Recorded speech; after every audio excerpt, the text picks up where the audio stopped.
छत्तीसगढ़ में लोकसभा चुनाव के बाद हड़ताल का सिलसिला शुरू हो गया है। कोंडागांव और सुकमा में प्रदेश स्वास्थ्य कर्मचारी संघ के बैनर तले कम्युनिटी हेल्थ ऑफिसर अनिश्चितकालीन हड़ताल पर चले गए हैं। कर्मचारियों के हड़ताल पर होने की वजह से स्वास्थ्य केंद्र में होने वाले ऑनलाइन कार्य दिन भर प्रभावित रहे। डेली रिपोर्टिंग, वेलनेस रिपोर्टिंग, ई संजीवनी, एनसीडी, हेल्थ मेला प्लानिंग समेत अन्य कार्य के लिए दिक्कतों का सामना करना पड़ा। हड़तालीन स्वास्थ्य कर्मियों का कहना है कि जब तक उनकी मांगे पूरी नहीं होती है तब तक वो अनिश्चितकालीन हड़ताल पर बैठे रहेंगे।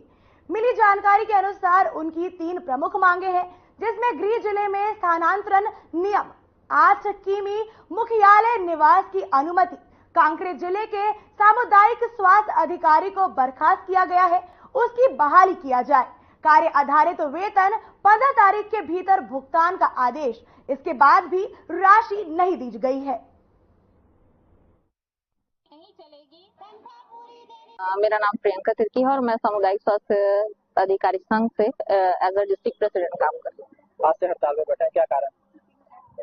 जी, आज से तो अनिश्चितकालीन हड़ताल है, लेकिन हम लोग 18 से 20 उतने में मतलब वो भी हम लोग का ऑनलाइन स्ट्राइक चल रहा था।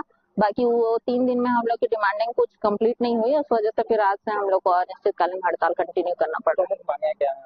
प्रमुख मांगे 3 हम लोग की है कि सबसे पहले तो जो हम लोग का बेसिक सैलरी, उसके अलावा हम लोग को जो इंसेंटिव मिलता है, जो कि हम लोग के पेमेंट का ही एक बेसिक पार्ट है, तो फिर वो चीजें हम लोग को 6 मंथ से लेकर 8 मंथ ऐसा लगभग हो गया है, तो उसका पेमेंट हम लोग को रिलीज नहीं किया जा रहा है। तो सबसे फर्स्ट वही है कि उसका एक प्रॉपर गाइडलाइन बने कि इतने टाइम तक हम लोग को वो रिलीज हो जाएगा हर महीने, और फिर वो प्रॉपर कंटिन्यू में रहे, क्योंकि इसके लिए हमेशा नाटक होता है कि फंडिंग नहीं है, ऐसा वैसा करके हम लोग को बोला जाता है।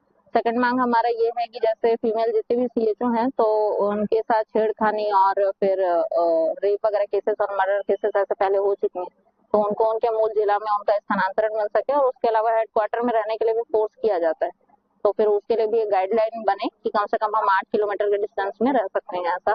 और फिर थर्ड हमारी मांग है कि जो हम लोग के जिला संयोजक थे कांकेर जिला से, पवन वर्मा सर करके, तो फिर उनका भी सेवा समाप्ति कर दी गया है। एक फॉल्स न्यूज बना के कलेक्टर महोदय से अनुमोदन करा के, तो उनका भी सेवा समाप्ति हुआ था, तो उनके बहाली के लिए हम लोग प्रयास कर रहे हैं। जिले में कितना अभी हमारे जिले में यहाँ पर 139 है, और अगर सीजी में देखेंगे तो 3700 सीएचओ। मांग पूरी नहीं होती तब तक हड़ताल जारी है। जी, मांग पूरी नहीं होगी तो अभी तो फिलहाल ये जिला स्तरीय कर रहे हैं, और जैसे ये डिमांड अगर हमारी कंप्लीट नहीं होती है तो फिर हम लोग को स्टेट लेवल में जाना पड़ेगा। स्वास्थ्य हमला कितना प्रभावित होगा जितना जो ओपीडी या बेसिक सर्विसेज सारी चीजें तो सीएचओ ही देख रहे थे, बस इम्यूनाइजेशन वगैरह ही बाकी दूसरे जो कर्मचारी हैं हमारे वो देखते हैं। तो फिर इसमें ये होता है कि बाकी जो अदर डिस्टेंस बहुत ज्यादा है सीएससी पीएससी का, तो फिर उधर में अब रुक करना पड़ेगा जितने भी ग्राही हैं उन सभी। आज से हड़ताल में बैठे हैं, क्या शासन प्रशासन पहल भी है बात करने की? हाँ, मतलब जी, इसके लिए जो हम लोग के स्टेट यूनियन के प्रेसिडेंट है प्रफुल्ल पाल करके, है ना, उनसे बीच बीच में बातें उनकी चल रही हैं।